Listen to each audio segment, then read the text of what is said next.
Janasena chief Pawan Kalyan సనాతన ధర్మ declaration ప్రకటించారు.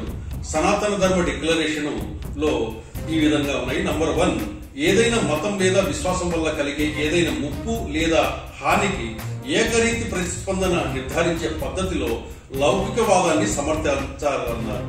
అలాగే సనాతన ధర్మాన్ని రక్షించడానికి మరియు దాని విశ్వాసాలను హాని కలిగించే చర్యలను నిరోధించేందుకు బలమైన జాతీయ చట్టం అవసరమన్నారు.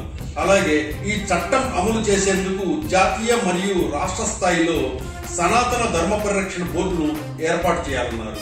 అలాగే ఈ బోర్డు ద్వారా దాని కార్యకలాపాలకు మద్దతు ఇవ్వడానికి వార్షిక నిధులు కూడా తప్పకుండా కేటాయించాలన్నారు. అలాగే 5వది, సనాతన ధర్మానికి వ్యతిరేకంగా పరువు తీసే లేదా ద్వేషాన్ని వ్యాప్తి చేసే వ్యక్తులు లేదా సంస్థలకు సహకరించకుండా ఉండాలని అన్నారు.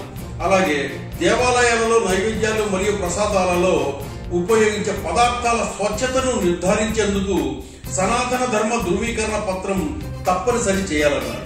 అలాగే 7వది, దేవాలయాలు ఆధ్యాత్మిక కేంద్రాలుగా కాకుండా సమగ్ర ప్రణాళికతో కళ మరియు సంస్కృతి, విద్య, ఆర్థిక, పర్యావరణ పరిరక్షణ మరియు సంక్షేమాన్ని ప్రోత్సహించే కేంద్రాలుగా కూడా అభివృద్ధి చెందాలన్నారు.